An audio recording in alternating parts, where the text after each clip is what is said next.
Warning, this video may contain spoilers for late parts in the game. If you plan on playing this at some point, turn back now. You have been warned. Welcome to another Sonic game that uses the classic Sonic formula, though I will say to great effect. I've been happy to find that now that I'm older, I've been able to appreciate some of the older games a lot more, and this is no exception, as I had this game as a kid, but I bought it pre-owned, so I'm pretty sure I started the game by playing the final level, and like the other classics, I had a hard time just getting through all the levels in the first place, so being able to relatively smoothly fly through the zones that used to give me a lot of trouble was really fun to do. Let's get to the basics. There really isn't a lot different from this game to the original, and I'll mention more of that in the pros section, but you have 4 characters to play as: Sonic, Tails, Knuckles, and Amy. They all play a bit differently. Sonic can do his Sonic things like his normal down A ball charge.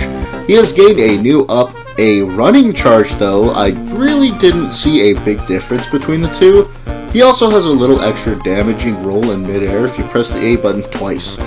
Tails has flight and the down roll ball, but quite honestly, his flight was pretty great, letting you reach some hard to get to places, as well as maybe the best character to find the special zones.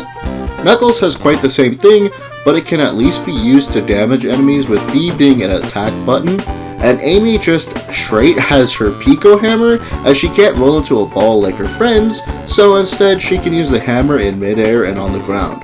There's also the special zones, which are unlike the others in the fact that you have to find a spring that will take you to them, but much like the others, with the need to collect a certain amount of rings in order to advance to the next section and eventually gain the Chaos Emeralds.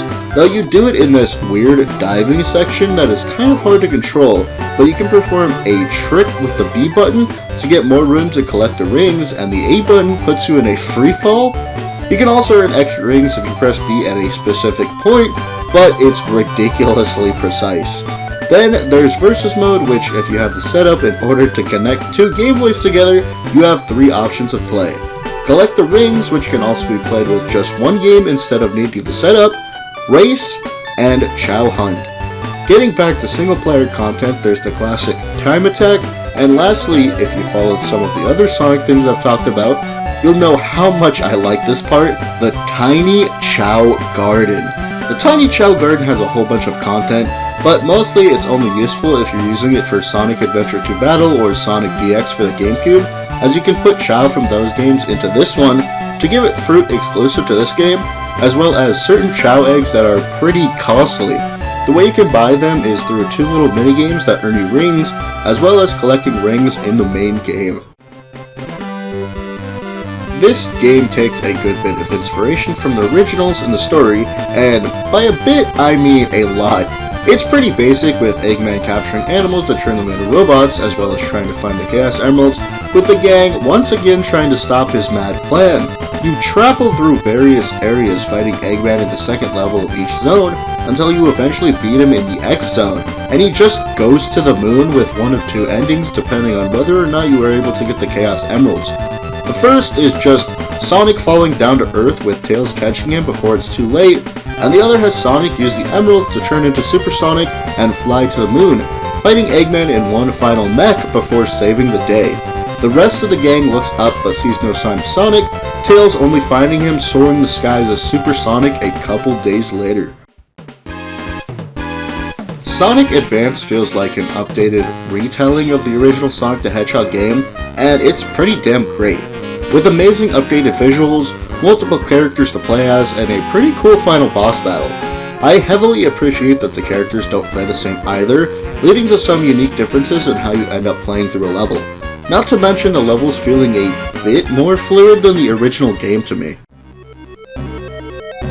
Like Sonic CD, I struggled with the special stages, but this was to the nth degree, as it took me absolutely forever to actually get a hang on them, so I could get all the Chaos Emeralds for the true ending. Sorry that this one is a bit on the shorter side, but there isn't a lot to talk about for the game, as it's pretty close to the originals, though I definitely enjoyed my time through it.